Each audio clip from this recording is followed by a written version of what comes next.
Good morning, everyone. I see the floodgates are open, so we have people starting to pile in.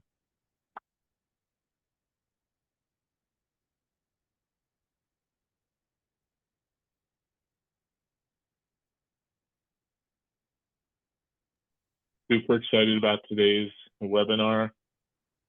Danny is an absolute rock star. In addition to being a CEO and founder of ThreatLocker, he actually knows what he's doing. So it's well, I'll either do that today or it'll fire desperately back in my face. Oh, exactly. Yep, that's one thing we have to preempt. We're going to do some live demo, which means it's bound to fail every time. So I always give Rob Allen crap because when he does his pineapples live, they always fail. But I've been given a device that should be ready for me to break into, but we'll see how that goes. Good stuff. Let's see where we are time-wise. We're a couple minutes in. Let's see, we have decent attendance already piling in. Let's get it started.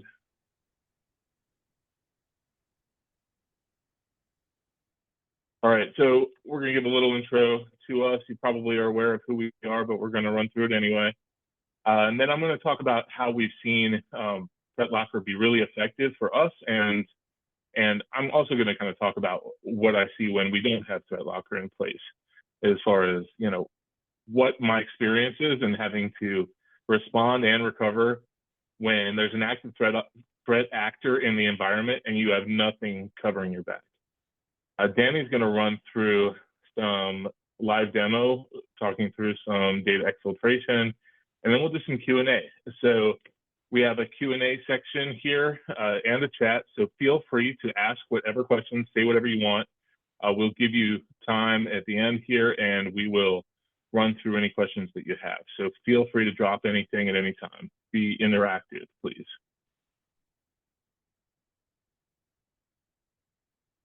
Like I mentioned, Danny is CEO and co-founder of ThreatLocker, and I am the field CISO and CIO at Airiam. I lead the incident response team, and I'm also responsible for all of our cybersecurity partnerships. Danny, do you want to introduce ThreatLocker? Yeah, so ThreatLocker is an endpoint protection tool. What we realized is that there's no way in the world you can detect every single bad thing that could happen in your environment. So don't bother trying. Instead of trying to detect everything that's bad, just figure out what you need and block everything else. So ThreatLocker gives you a set of tools that focus on allow listing, so essentially allowing only software you trust, but also once you allow that software, limiting what it can do. So ring fencing applications, stopping them, step out of their lane. So there's a lot of tools built into Windows like PowerShell that can just eat your lunch right out of the box. So if you limit what applications can do, it means it's harder for an attacker to weaponize your tools against you. And that's what we're going to give you an example of today, PowerShell being used to exfil some data and then trigger a reverse shell onto a victim's machine. ThreatLocker's goal is to stop these. And we do that, like I said, through zero trust, through default deny. And we represent about 50,000 companies now worldwide, everyone from small local businesses right up to the US Navy, JetBlue, and other large organizations.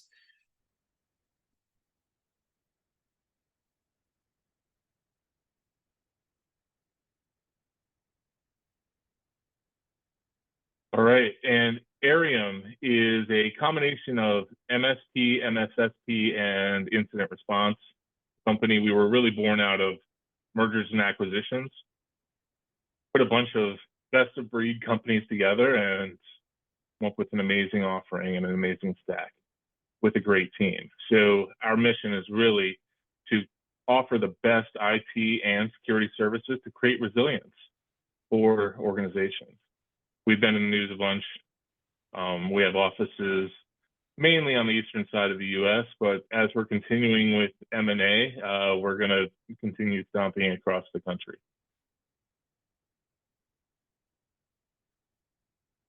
All right, so let me explain a little bit about incident response. So I deal every day with ransomware incident response. Sometimes we get other kinds of incident response that comes in, Emotet, Quackbot, things like that, banking Trojans. But the majority of the calls we get are for ransomware. And let's face it, ransomware is still a serious threat, and it is not slowing down right now. So there are tons of threat actors. Before 2022, kind of the biggest ones were Conti and Airiam. When Russia and Ukraine fought each other, they kind of took over. Russia kind of absorbed Airiam into their state threat actors, but Conti split apart because part of them were Ukrainian and some of them were Russian, and those splintered off and created other threat actors and other groups. And Royal is just one that came out of that. So Royal ransomware is very similar to the Conti flavor of ransomware. We got a call from a customer that we had a proof of concept running with that had Royal ransomware. All we had to do was turn ThreatLocker into blocking mode and basically tell it to block everything, and it stopped it dead in its tracks. So that opened my eyes to saying, okay, this is really effective in incident response, and this is something that needs to be a part of our default tool set. Let me explain what I see normally when we don't have ThreatLocker in place. We're coming into an incident. Nobody knows yet where the threat actor came in through, what machines they have persistence on, what they've infected and what they haven't. Nobody knows at this point. They just know things are encrypted and systems are down. And so it becomes an investigation. We have to roll out tools, figure out what's going on, and then from there, try to contain it and eradicate the attacker. And when we try to contain, usually we're segmenting the network. We're going into network switches and creating VLANs and really trying to break up the network. We're turning machines off. We're doing things that really are time consuming and not the best if you're trying to collect forensic evidence, because really we're kind of stopping an attack. We're doing the best we can to preserve evidence, but there's, we're facing an active attacker. If we're lucky, it's loud enough that we can see, oh, this came in through Bob's laptop and it went, it's affecting these 5 servers. But if it's not loud, it can be a lot of work in order to figure out what's going on. So now that we're using ThreatLocker, if we deploy ThreatLocker across your machines, it's letting us know in its logs what's trying to reach out, what's trying to reach out to these North Korean servers, what's trying to reach out to Russia. And it's telling us when something's trying to access something it's not allowed to or not supposed to access. So it's making that part of the response and identification much easier. Usually that first 24 hours in an incident, we're spending a lot of time trying to investigate and figure out what's going on. We're isolating machines. We're digging in and saying, okay, we have a remote shell over here. We have some tasks and task manager over here. We have kill scripts on these servers. And a lot of times the attackers put scripts on a server that'll shut down all these critical services like volume shadow copy and things like that. And we will dig around and find these artifacts and these IOCs. ThreatLocker is helpful in finding the IOC for us because of its ring fencing and its whitelisting. When something's trying to run, it screams in ThreatLocker that something's trying to do this. So it's making that part easier for us. So that's the initial identification. The containment part is where I really like ThreatLocker. When we're actually rebuilding, we can use ThreatLocker to protect the machines that we're rebuilding. Any kind of new server that we've restored from backup, that we've decrypted, or that we've rebuilt from scratch, if we put ThreatLocker on it, we know that that's isolated from the attack. The attack can no longer affect it. And that is extremely powerful for us in IR, so that we don't have the event just creeping on and stretching out as we're continuing to fight the attacker. It creates containment immediately so that we know that we're protected. And Danny, you were going to say something. Yeah, I think that's really important, because anyone who's done a ransomware recovery before kind of knows it's like playing a game of whack-a-mole, because quite often it's not one executable that you have to block. There's various things coming up and down. There's PowerShell doing various bad things. There's new executables coming. And every time you hit one, something else pops up somewhere else. And when you're trying to do this from a detection and response, what's happening is you've got a detection response agent, you've got an AV or an EDR agent, and it's looking for everything that's bad, and it's trying to hit those moles before they cause any more damage. When you think about zero trust, you change that paradigm, because you say, okay, what do I need in my environment to run right now? And you put ThreatLocker out and you say, I need Windows to run, I need Office to run, I need Chrome to run, I need my SAP software to run, or my business line of business app. And then you say, that's what can run. Anything else, I don't care if it's good, bad, indifferent, it doesn't matter. I'm just going to squash that immediately. It's not even going to get off the ground. And it really harms your environment right out of the box. Now, of course, it's always better to do that before you get hit by a cyber attack, because then you don't get hit by a cyber attack. But when you're trying to deal with the incident response, it makes it so much easier. And you can literally just go in and put this agent in, and you can say, right, I'm going to assume everything is bad, and I'm just going to go in, and ThreatLocker is going to give me definitions for all my node apps. I'm going to take one clean machine, I'm going to learn from that, and then everything else is gone. And it really helps in those incident response environments. But again, better to do it before than after. Exactly. And let me just do one comparison before we go into the data exfiltration. People say, okay, well, I have EDR, I don't need something like that. Let me explain to everybody what really EDR is doing versus what ThreatLocker is doing. So EDR is looking for behaviors. So it'll let a threat actor live indefinitely in an environment until they do something that matches some kill chain or something in MITRE ATT&CK. It will let something exist indefinitely until it matches some attack pattern that it recognizes as an attack, until it's acting like a threat actor. The attacker is able to launch PowerShell. They're able to launch command prompt. They're able to do those things on a network with EDR. Now with ThreatLocker, nothing's allowed to run unless you let it run. So the malware, the PowerShell scripts, all the attempts to launch activities to live off the land, ThreatLocker doesn't even allow that to run. So the threat actor is only able to use the tools that you've allowed to run through ThreatLocker. So if you've allowed SAP and Word to run, really that's what the threat actor has to try to hack you with. And if you set up your ring fencing right around Word so that they can't use Word to access things that they're not supposed to, then ThreatLocker is really containing that threat for you. And from before it even looks like an attack, where EDR, you have to wait till it looks like an attack.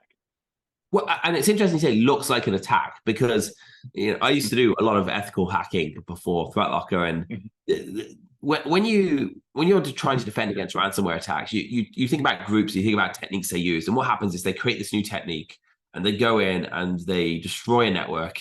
And then the EDR vendors come in, and they come in response and say, well, why didn't we detect this? And we go off and we're going to build this into our rule set going forward. And we do that with ThreatLocker Ops as well. And the problem is you've got to have so many networks hit, you've got to have so many incident response, you've got to have so many forensic logs in order to create that attack pattern.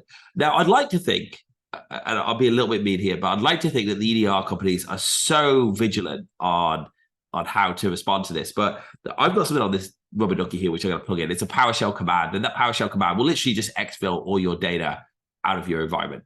And I wouldn't expect it to be blocked by an EDR. The reason I wouldn't expect it to be blocked, because it's not a known bad script. However, I will say something against EDRs. I've sat there and I've demoed this on stage at probably no less than 100 conferences in 2 years. And many times I've seen the CEO of the EDR company sitting in the back of that room, and still I'm able to do it today on all of those EDRs. So the reason they're not attacking is because no one in Russia is using this script right now. None of the known gangs are using it. However, it's one script, one command that isn't known to be bad, and it can literally just exfil all of your data in 60 seconds.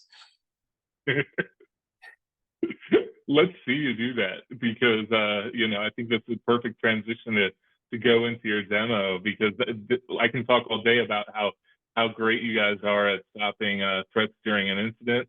And I think that, people that see it Seeing is believing for a lot of them.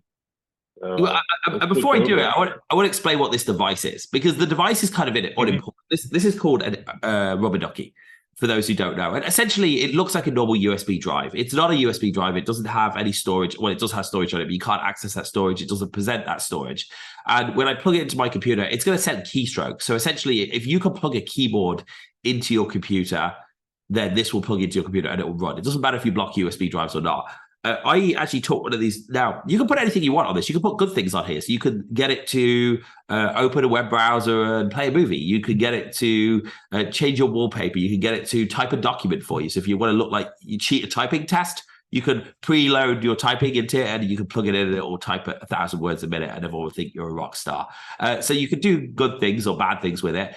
In this case, what I'm going to do with it is I'm just going to run one PowerShell command. So I'm going to plug it in and it's going to run a PowerShell command. And that PowerShell command is where the damage is really done, because the PowerShell command is literally going to iterate through my documents and it's going to upload all of my documents to Google Cloud.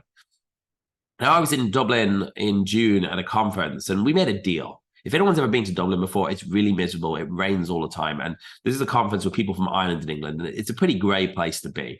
And we're here in Orlando, Florida. And we have a trade show every year in Orlando, Florida. And we invite, and basically we teach you how to use the rubber duckies, how to hack, but also how to defend. So we said to anyone in this trade show, hey, come up on stage here, plug in your laptop, plug in my ducky to your laptop. And if it doesn't steal your data, we're going to give you a free trip, flights, hotel accommodation to Orlando, Florida for Zero Trust World. And about 15 people came up that were really disappointed in plugging in the rubber ducky. And the first guy that came up had, I won't say names of EDRs, but he had the most popular EDR that you can think of. And he said, look, my CISO says it's impossible. We block USB ports and we got an EDR. Needless to say, his data went bye-bye up to Google Cloud. I'm going to share my screen on my victim laptop. How do I do this now? So I've got a little victim here because I don't want to use, and I even labeled it victim. So I don't want to. I'm going to share the screen on it if I can figure out how to. There you go. I'm going to share my screen here.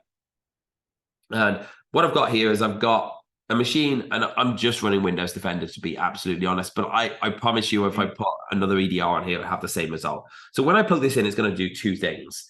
I've got ThreatLocker on this machine and it's in monitor only mode. And the reason I've got it in monitor only mode is so we can see what happens when we do something.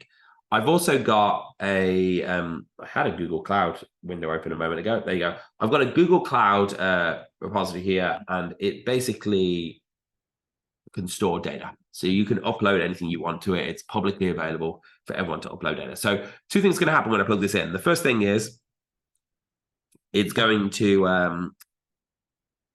open PowerShell.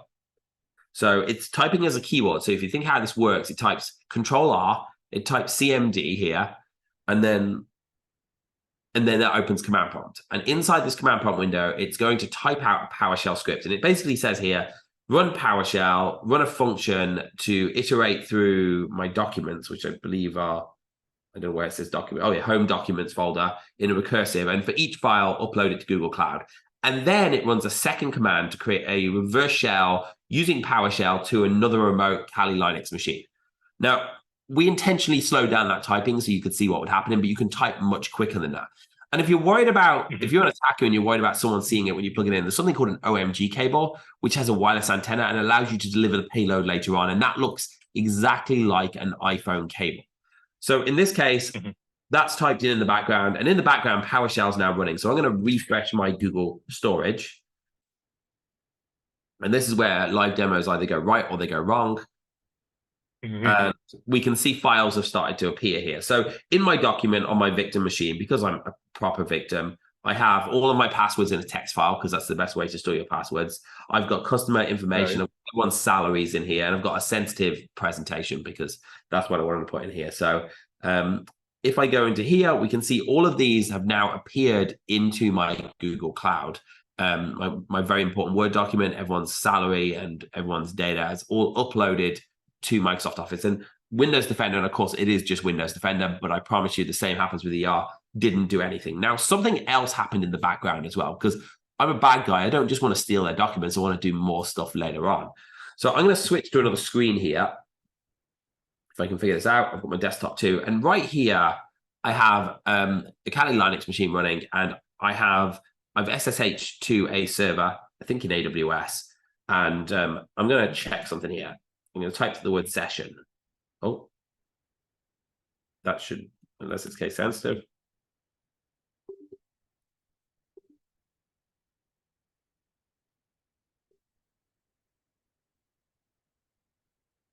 I'm going to go into here.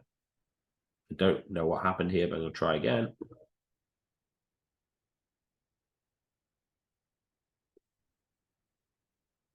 Open Villian again. And this is where the live demo goes horribly wrong. And I might have to start my session again. Yeah, I think you might need to start your remote shell again. I do need to do this again, but I realize what I'm doing wrong. So just give me one second. I'm going to switch back to my other screen.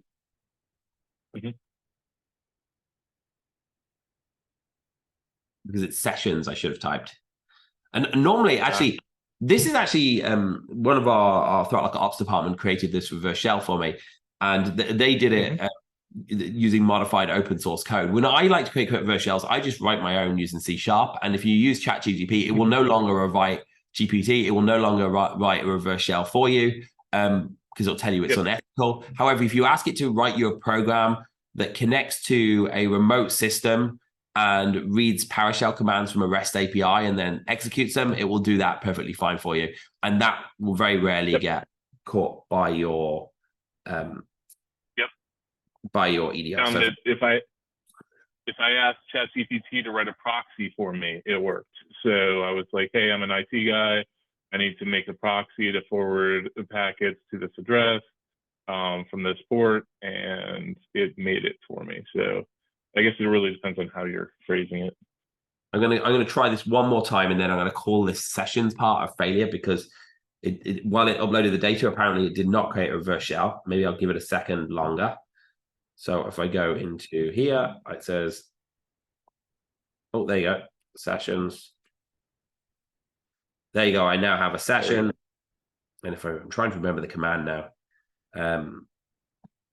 to do this, and I think shell, and I connect to my session. So now what I have is from my Linux server in the cloud, I have command prompt access to my machine. So even though I stole the documents before, I can now see all the documents in here. I can run any PowerShell command I want. I can edit things. I can do whatever I want on the remote machine. And this is really useful for an attacker because they don't necessarily know what they want to do until they get on your machine and see what's happening. So they can get on and they can move around. And I used to like to do this. I used to create a reverse shell of some description, get a user to open that reverse shell.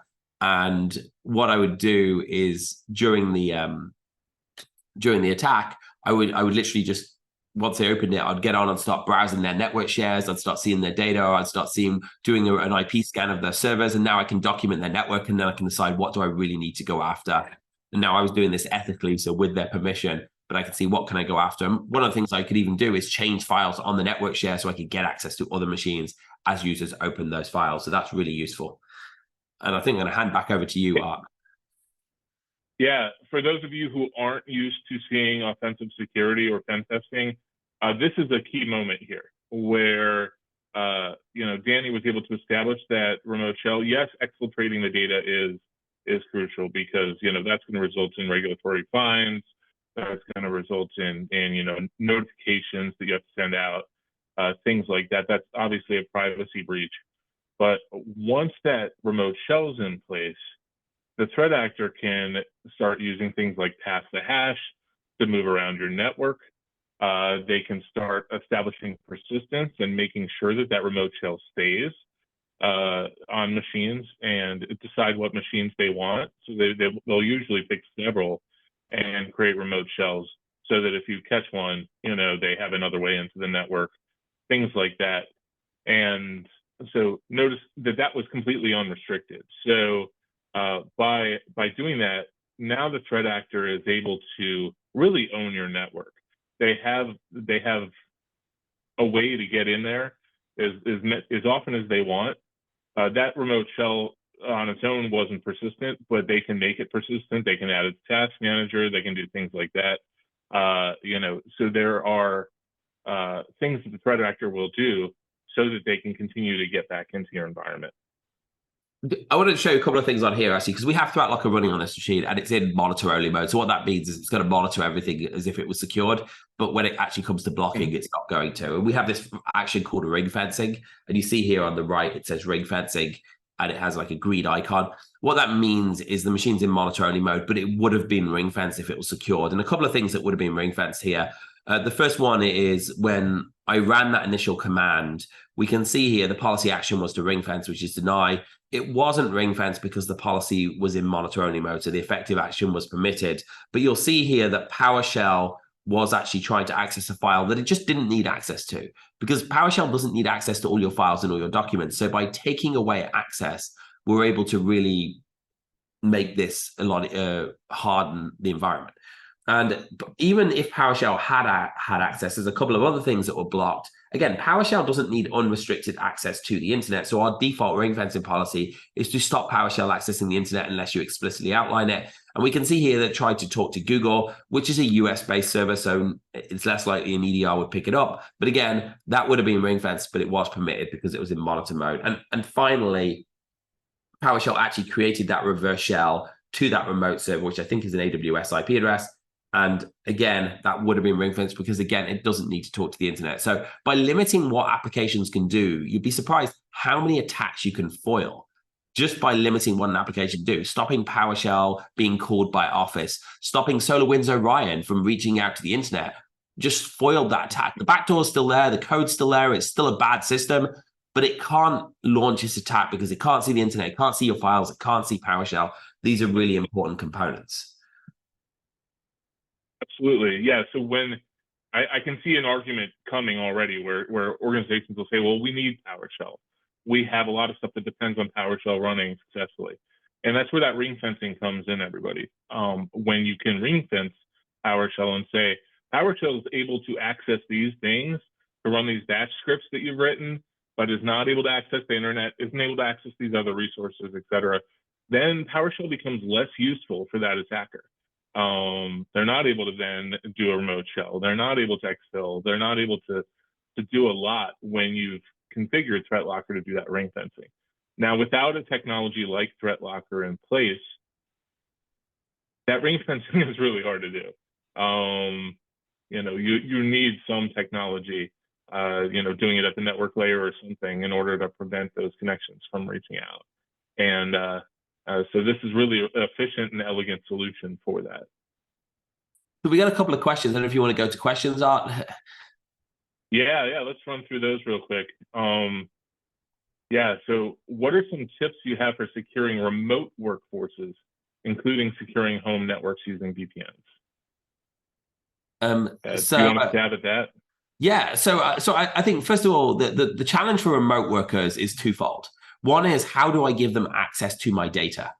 And the second is, how do I secure an environment where my company resource is no longer on my site? The old way of thinking about security is we have a perimeter, we have you have a firewall, you have web filtering, you have email filtering, and everything coming in and out of the organization is explicitly untrusted, and companies are trying to filter everything at the perimeter. Unfortunately, when you take someone home, and frankly, even in the network, it's really hard to filter through firewalls when you talk about web traffic. But when you take something home, all of that's gone. And even things like Windows opens ports on your laptop to allow other computers to connect to it and download Windows updates to take resources off their server. And these ports all open even when you're using the Windows firewall. So how do you secure your home users? First, make sure you've got a good firewall that's centrally managed and centrally visible on your laptop. Of course, ThreatLocker can help you with that. We have our network control that shows you that. Make sure that those laptops are hard. Users can't download any software they want, because when users are at home, they tend to play around a lot more. And then implement better cybersecurity hygiene across the board. That means training your users, making sure they know what not to click on. It's not foolproof. Users will still do dumb things, even if you train them, but put controls in place, put dual factor in place, put whitelisting in place, put ring fencing on the apps, and make sure the endpoint is as hard as it can be, because that's your new perimeter. Exactly. And this is where zero trust mindset comes in place. Really stop thinking about, your workforce network perimeter as being something that's actually going to stop anything nowadays.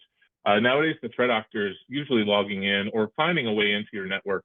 So assume that there's already a breach going on. Assume that they're already within your firewall. Now you need to protect all your endpoints the same way you would if they were home. So it's almost better to just take an approach that, okay, treat everyone's laptops or workstations as if they are at home, even if they're in the workforce. So reduce that perimeter to being the machine or being that user, and really control what they're able to do from that user and that machine, rather than depending on your corporate firewalls. Yes, the person asking the question asked about VPN. You can set up your firewall instead of VPN so that you're not split tunneling and all your traffic's going through that firewall, and that firewall is doing inspection on all the traffic. But that's also very costly bandwidth-wise, performance-wise for everybody, for the user at home, for your organization. So it's better just to reduce that perimeter for everyone to being their machine. And I want to add something on the VPNs, actually, because VPNs were often seen as the secure way of accessing your company data too, because that was the other part of this. How do you deliver services to your users? And many services now are in the cloud, and it's important to make sure you've got dual factor, you've got restrictions on those clouds. But how do you deliver services? Is using VPNs a good way of delivering services? Using VPNs is a way of delivering services, but up until 2 years ago, everyone thought that VPN was really secure. Posting remote desktop on the web is really unsecure. Absolutely true, by the way, about posting remote desktops on the web. So we'll use a VPN. However, what happened with Log4j is we suddenly saw these VPN portals, which had login pages, which had ports open, were now vulnerable to Log4j. And so many people's firewalls got compromised. And this open port to give a user access to a secure VPN now became a gaping hole in your network, because anyone could get into your network if your firewall was affected by Log4j.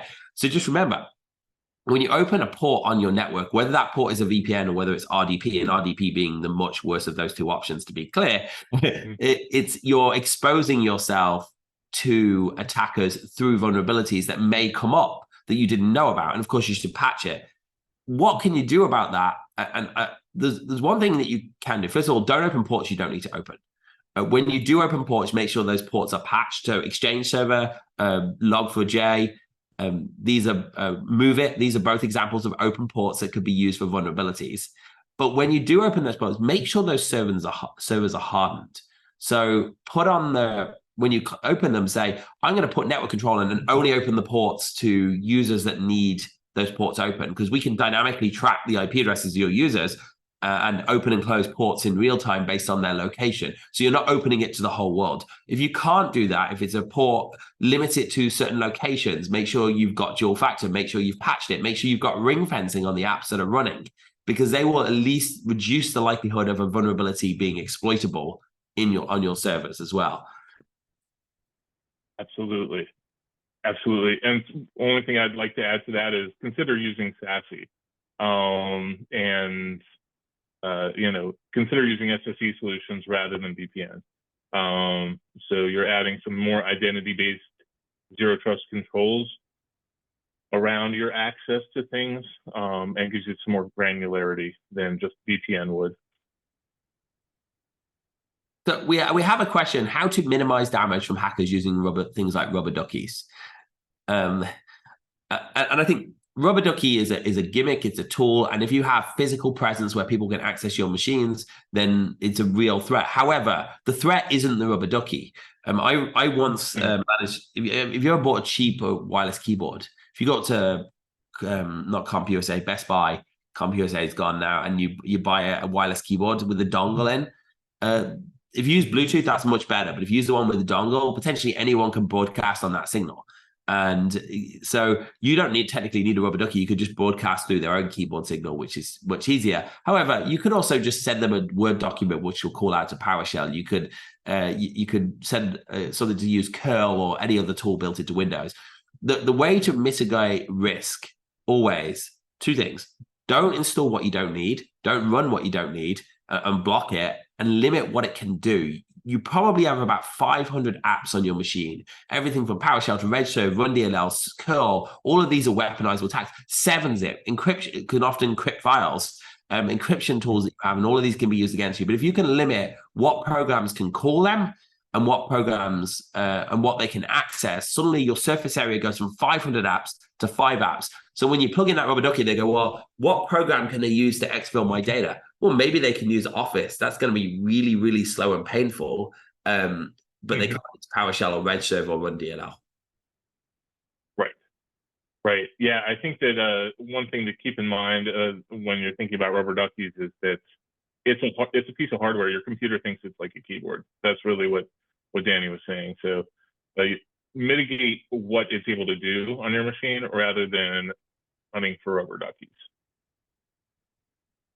Okay. All right. So I feel like without ThreatLocker, chasing malware is like a game of whack-a-mole, is what the person said.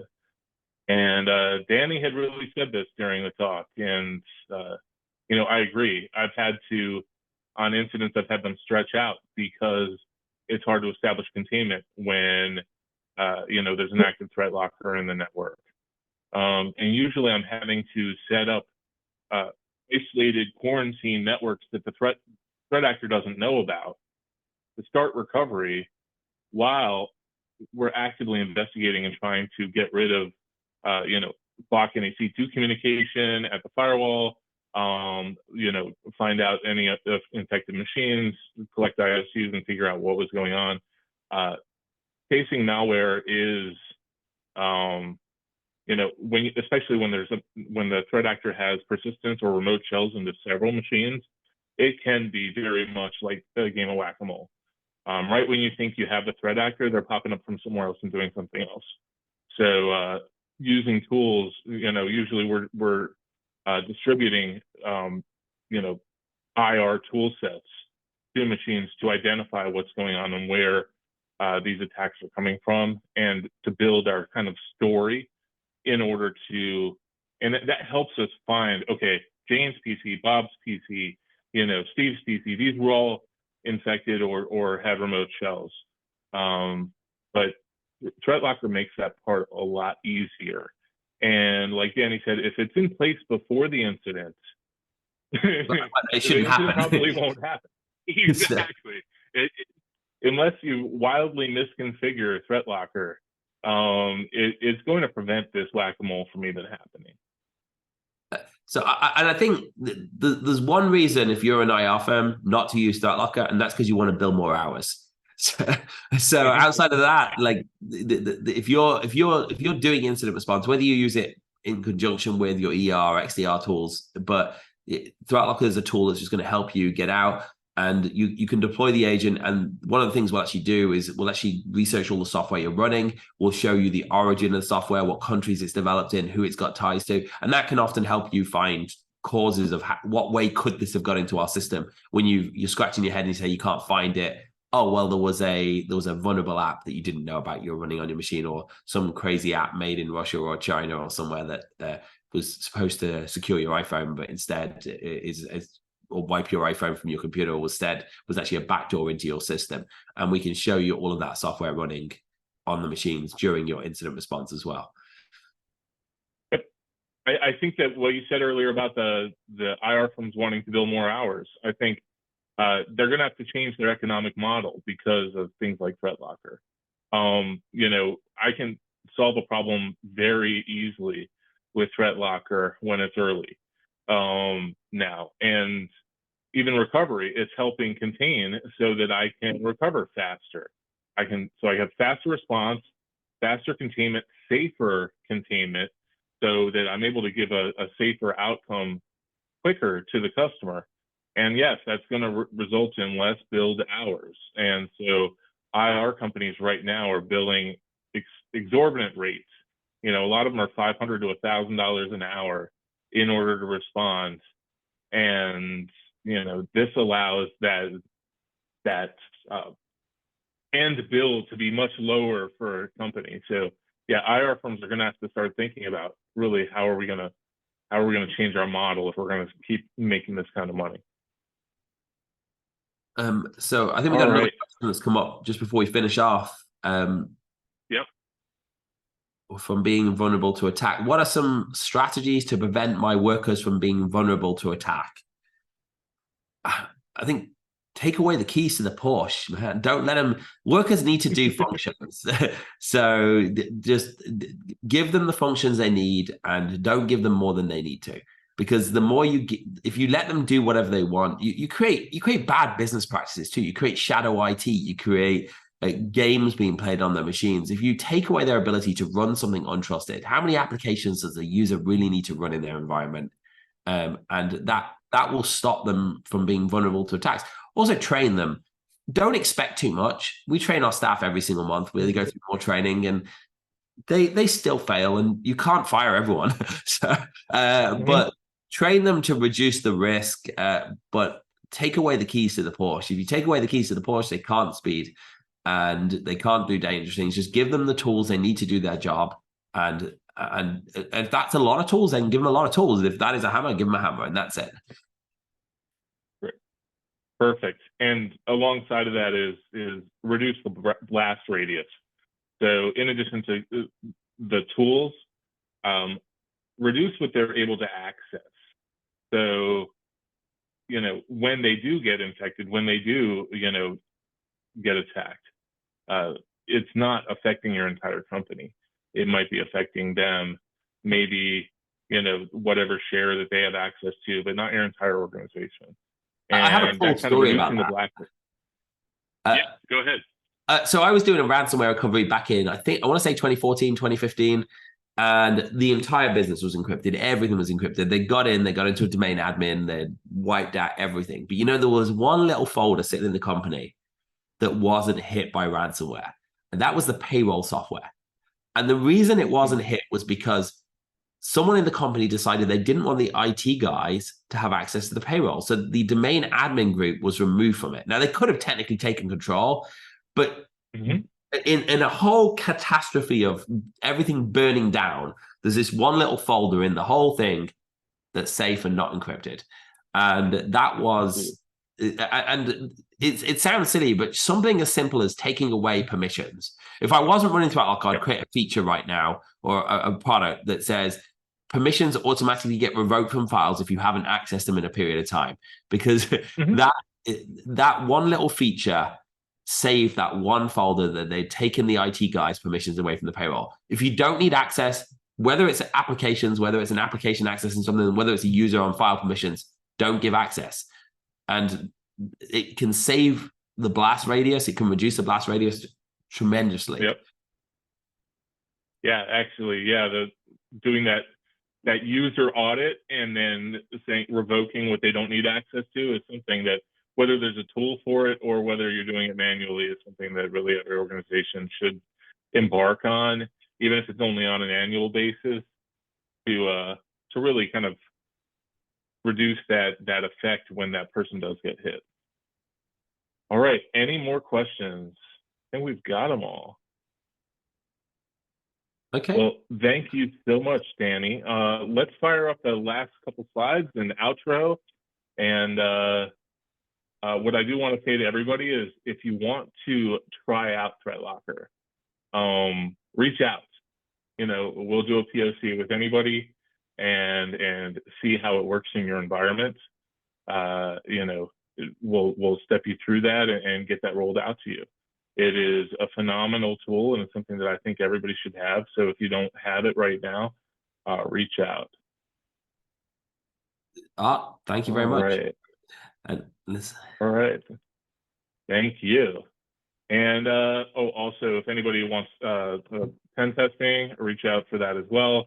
We're offering a free pen test to anybody who wants to see what their security posture looks like.